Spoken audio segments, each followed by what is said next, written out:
नमस्कार, मैं हूं आपके साथ अनुष्का राय और आप देख रहे हैं इंडिया समाचार। कश्मीर में आतंकवादियों द्वारा पहलगाम में निर्दोष हिंदुओं की नृशंस हत्या एवं एक विशेष धर्म पर टारगेट करके सोची समझी साजिश के तहत किया गया। इस नृशंस घटना में पूरी तरह से पाकिस्तान का हाथ है।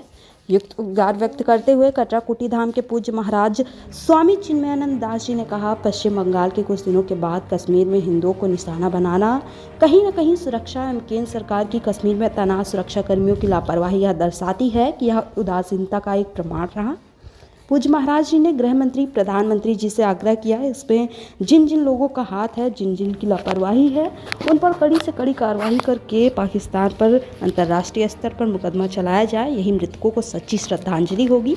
अयोध्या से वरिष्ठ रिपोर्टर नीरज श्रीवास्तव, कैमरामैन कार्तिक श्रीवास्तव के साथ। से ताबड़तोड़ नृशंस हत्या की गई है, वो बहुत ही शर्मनाक रहा है। देश में इस तरह से कश्मीर में काफी अरसे बाद इस तरह की घटनाएं चिंतनीय है। आज बड़ा दुख हो रहा है कि ऐसे देश के प्रधानमंत्री के होने के बावजूद इस तरह की घटनाएं कश्मीर में घट रही है और ये बहुत ही दर्द विदारक है। और मैं इसमें आज कटराकुटी धाम में पूज्य महाराज स्वामी चिन्मयानंद दास जी महाराज हमारे बीच में है। मैं उनके ही आया हूँ क्योंकि जब मुझे कोई समस्या होती है, समाधान उसका होता है, तो मैं कटराकुटी धाम में आता हूँ, हनुमान जी के पास आता हूँ, उनकी अपनी समस्या कहता हूँ और ज्यादा होती है कि महाराज जी से कहता हूँ, महाराज जी तमाम ऐसी समस्याओं का निराकरण स्वामी हमारे पूज्य स्वामी महाराज चिन्मयानंद जी महाराज करते। तो आज मैं उनसे आता आ रहा हूँ और आपसे मिलाना चाहता हूँ कि हमारे पूज्य महाराज जी यहाँ पर विराजमान है और दोपहर का समय है, विश्राम का समय है, लेकिन उन्होंने मुझे समय दिया। हमें समय मांगा से 11 बजे कि महाराज जी हमसे मिलना चाहते हैं, आपने हमें समय दिया और आज मैं महाराज के पास आया हूँ। तो निश्चित है कि कहीं ना कहीं जो है उस समाधान का एक निराकरण, एक रास्ता यहाँ से दिखता है। यहाँ की समस्याएं हनुमान जी दूर करते हैं, लोगों की समस्याएं, और हमारे जो महाराज जी हैं उनके दूत हैं।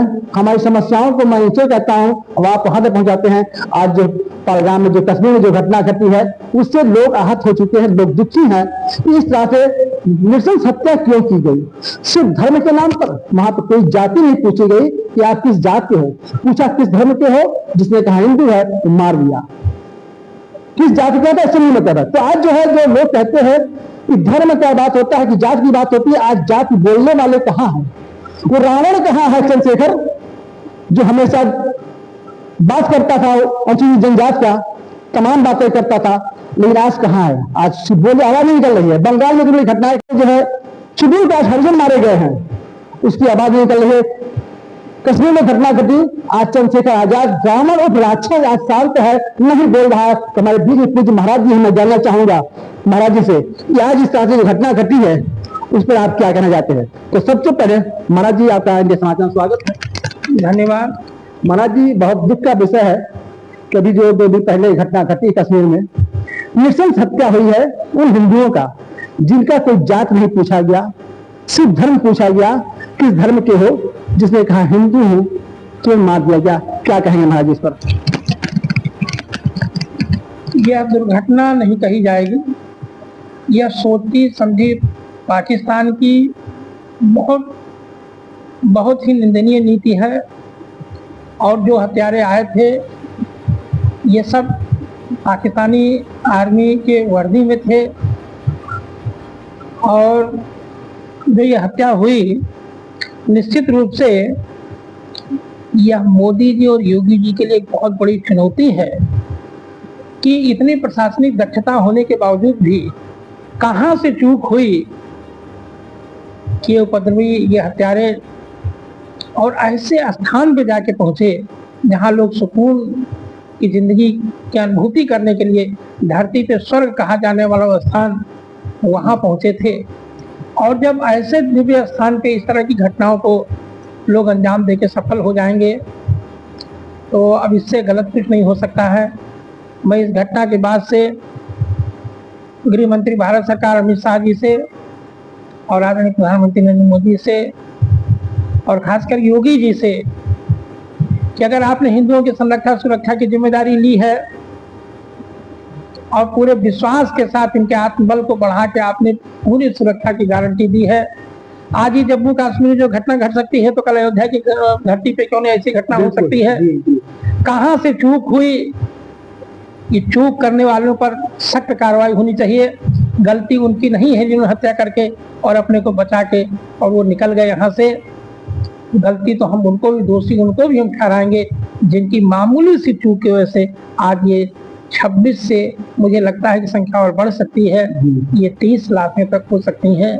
ये बहुत ही दुखद और निंदनीय घटना है। अपने आर्मी अधिकारियों को, सुरक्षा व्यवस्था में लगे तमाम एजेंसियों को सबकी समीक्षा होनी चाहिए और किनकी चूक की वजह से ये घटना घटी है, ठीक ना, उस पर बहुत बारीकी से ध्यान देने की आवश्यकता है। और पाकिस्तान आर्मी के जो चीफ हैं तो कल इन राम नाम कहने वाले, गाय पालने वाले, इनको हम सजा देंगे, इनका सर कलम कर देंगे। और इतना जानने के बाद भी भारत सरकार की खुफिया एजेंसी गृह मंत्रालय पूरी तरह से उदासीन रहा और इतनी बड़ी घटना को अंजाम दे दिया गया। यह बिल्कुल, इसके लिए जितनी भी निंदा की जाए वो कम है।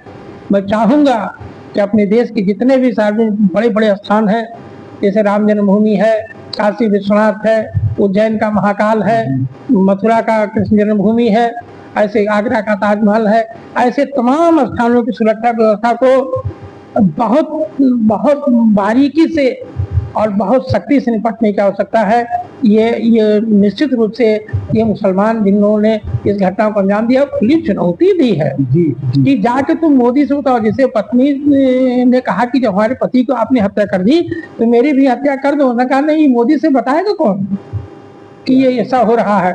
तो ये नीचे समझिए, ये अचानक घटना नहीं घटी है और इसको घटना नहीं कहा जाएगा। ये सोची समझी राजनीति है। ये पूरे भारत के हिंदुओं को दहला देने की बहुत बड़ी साजिश है और अगर भारत सरकार ने तुरंत एक्शन नहीं लिया तो इसके बदले में जवाब देने के लिए हिंदू करवट बदलेगा तो भारत की धरती, मुझे लग रहा है, मुसलमानों को घुटने टेक देने को मजबूर होना पड़ेगा।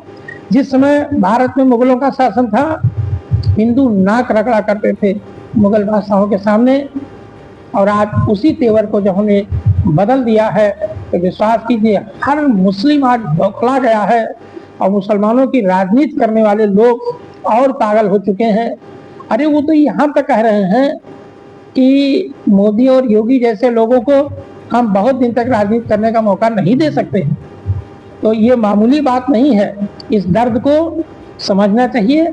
और मैं धन्यवाद देता हूँ आप जैसे पत्रकारों को कि इन संवेदनशील मुद्दों पर कहाँ से हमें अच्छे विचार मिल सकते हैं, वहाँ जाके आपने प्रयास करके और निचोड़ को, इसके सार को निकाल के भारत सरकार तक पहुँचाने का आपने काम किया है। मैं धन्यवाद देना चाहूँगा। एक बार फिर से मैं बताना चाहूँगा कि भारत सरकार को ये चाहिए, गृह मंत्रालय को ये चाहिए, रक्षा मंत्रालय को ये चाहिए कि ये विदेशी घुसपैठी भारत की धरती पर कैसे आए। बांग्लादेश अभी ये घटना कुछ दिन ही हुए और उसके बाद तुरंत आज पश्चिम बंगाल की धरती पर महिलाएं ये सीधे कहती हुई कि मेरे साथ तुम्हें दुष्कर्म करना हो कर लो, लेकिन मेरे पति को छोड़ दो, मेरे बच्चों को छोड़ दो। फिर भी ये आतताई, ये उग्रवादी, ये आतंकवादी, ये मुस्लिम गुंडे कुछ भी सुनने को तैयार नहीं है। दिन नहीं बीता और तब तक जम्मू कश्मीर की पहलगाम में ये घटना घट गई। तो निश्चित रूप से ये बहुत बड़ी प्लानिंग है। इस प्लानिंग को इसी घटना के बाद से ऐसी कड़ी सजा इन गुंडों को मिले कि कोई भी गुंडा एक बार इस तरह की किसी भी घटना को अंजाम देने से पहले वो 72 बार सोच ले। और अगर हमने ऐसा प्रयास नहीं किया, उनको मजबूर नहीं किया कि भारत के उनको मिस्ट्री डालने वाले की आंख निकाल ली जाएगी, एक इस तरह की सोच अमित शाह में होनी चाहिए, मोदी जी में होनी चाहिए, योगी जी में होनी चाहिए। योगी जी का प्रयास तो निश्चित रूप से सराहनीय है, लेकिन अब योगी जी जो बोल रहे हैं, जो कर रहे हैं, उसका परिणाम भारतवर्ष का और विश्व के देशों में रहने वाले सभी हिंदुओं को भोगना पड़े तो थोड़ा सा, अगर आप बढ़े ही हैं सुरक्षा की गारंटी के साथ, हिंदुओं की सुरक्षा की गारंटी के साथ अगर आपने कदम बढ़ाया है तो आप पैर पीछे हटाने की आवश्यकता नहीं है। निश्चित रूप से इस घटना के बाद अब कोई दूसरी घटना भारत की धरती पर इस तरह कोई घटे तो यह दुर्भाग्यपूर्ण होगा भारत के लिए। फिर भारत के हिंदुओं को सोचने पर मजबूर होना पड़ेगा। इतनी बड़ी घटना को जानने सुनने समझने के बाद आज भी हिंदू समाज ने जिस संयम का परिचय दिया है वो बहुत बड़ा संयम है और मैं इसको नजरअंदाज करने की आवश्यकता नहीं है। मैं फिर से एक बार भारत सरकार से निवेदन करूंगा कि तत्काल जितनी जबरदस्त मीटिंग हो सके करके, और पहला काम तो इन सूत्रों को पता लगे जिन जिन लोगों ने इन आतंकवादियों को प्रेरित करके भारत की धरती पर इतने बड़े घटना को अंजाम देने के लिए भेजा है, इनके आकाओं की जानकारी ली जाए और उनको बिल्कुल अलग किया जाए, और अलग ही न किया जाए, इंटरनेशनल मुकदमा कायम करके इनके ऊपर पूरे, जैसे कि, और मुझे बड़ी खुशी हो रही है कि इस आफत संकट के दौर में पूरे विश्व के जितने भी सशक्त लीडर हैं सब ने भारत का साथ देने का वचन दिया है। ये बहुत बड़ी बात है। अब इतने के बाद भी अगर भारत सरकार इन पर कोई कठोर एक्शन नहीं ले रहा है तो इसका मतलब है कि हमारी कथनी और करनी में कहीं न कहीं अंतर है। इस अंतर को इसी घटना के बाद से समाप्त कर देने की आवश्यकता है। धन्यवाद। जय श्री राम। बहुत अच्छी बात कहा महाराज जी ने। और वास्तव में देखा जाए तो जो सारे जिस रणनीति बन रही है, चाहे पश्चिम बंगाल की हो या कश्मीर की घटना हो, ये कहीं ना कहीं जो है इसको जोड़ा जा सकता है पाकिस्तान से, और पाकिस्तान से ही इसका जो है शुरुआत हुआ है और इस तरह से घटना घटी है।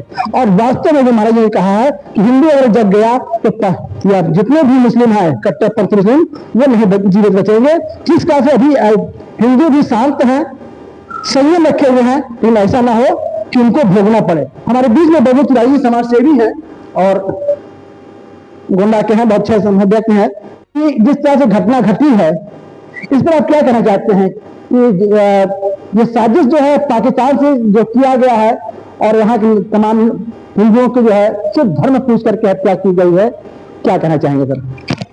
सबसे बड़ी विडंबना तो ये है कि हम किसी की हत्या करना या किसी को मिटा देने की जो भावना रखते हैं, तो हम चाहे ईश्वर मानते हो, ईश्वर कहते हो, चाहे अल्लाह करते हो, सीधे उसके विरोध में हम सारा कार्य कर रहे हैं। क्योंकि उसने जिसको बनाया है, भेजा है, उसका क्या मकसद है और उसको बीच में व्यवधान देना। सबसे बड़ी बात यह है विडंबनाई वाली है कि नाम पूछ करके हत्या, इसे क्या पूछ करके करना चाहते हैं? धर्म पूछ करके, नाम से धर्म का पता चलता है। फिर शरीर में इंसान देख करके क्या इससे सिद्ध करना चाहते हैं? पृथ्वी पर क्या एक ही समुदाय रहेगा? पृथ्वी पर क्या एक ही धर्म वाले रहेंगे? जब नाना प्रकार की फूल फल वृक्ष भगवान की कृतियां अनेक रचनाएं हैं, तो एक रचना इन्हीं के हिसाब से चलेगा। बड़ी निंदनीय और बड़ी घृणित घटना है। इसका जितना निंदा किया जाए, निंदा ही नहीं, कठोरतम कार्यवाही और इनको मृत्यु दंड दिया जाए जितने भी वांछित है, इसमें जितने भी अपराधी, जितने सम्मिलित है, योजना बनाने वाले, योजना को अंजाम देने वाले, स्वस्थ उपलब्ध कराने वाले, कोई भी गतिविधि में संक्षिप्त या विस्तृत रूप से सम्मिलित जितने भी लोग हैं इस हत्याकांड में, उसको मृत्यु दंड दिया जाए। यही इनका होगा, यही कठोर कार्रवाई मानी जाएगी और उसी से इसको रोका जाएगा। क्योंकि जहर को जहर से ही काटा जा सकता है। ये शांति, हाथ जोड़ना, ये सब भाषा ही समझ में नहीं आ रही है। बहुत अच्छा बात बाबू ने कहा कि जहर को जहर से काटा जाएगा, और वही समय है क्योंकि हमारा देश हर घर संभाव का है, सभी धर्मों का सम्मान यहाँ होता है, लेकिन एक ऐसे आस्तीन के साथ बैठा हुआ है हम लोगों के बीच, क्योंकि जहाँ पाकिस्तान से आवाज उठती है तो यहाँ से लोग उसका समर्थन करते हैं। तो मैं निश्चित मुसलमानों भी कहना चाहता हूँ जो कट्टरपंथी हैं कि आप इस तरह से हरकत मत करें कि सारे हिंदू जाग जाएं, और जिस दिन हिंदू जाग जाएगा तो मुझे बिल्कुल उम्मीद है कि एक मुसलमान भी नहीं बचेगा। हमारे बीच में है आज मैं सिद्धार्थ पानी, हमारे एक मंदिर का स्थान के महंत हैं, मैं जानना चाहूँ, उनसे भी जानना चाहूँ कि क्या कहते हैं सर? जैसे जो भी हो रहा है यह सब कोई अच्छी चीज नहीं है, परंतु इसमें जो राजनीतिक है किसी भी पार्टी के, इन लोग का भाई इसमें जो है इन लोग का भी हाथ है। ये लोग हर वक्त बोलते हैं, कोई भी मुद्दा होता है धार्मिक या किसी भी प्रकार का, तो लोग हर जगह बोलते हैं कि इस इतना बड़ा कांड होगा, इस पे कोई भी नहीं बोले। जितने भी है चंद्रशेखर हो गए या सपा के हो गए, बसपा के हो गए, कोई भी पार्टी वाले इसमें नहीं है, क्योंकि जो है धर्म में राजनीति नहीं होना चाहिए और ये बहुत धर्म में राजनीति कर रहे हैं। बहुत सही बात कहा, क्योंकि आज मैं देख रहा हूं कि जिस तरह से यहाँ पर कोई भी अगर भारतीय जनता पार्टी का कोई नेता या प्रधानमंत्री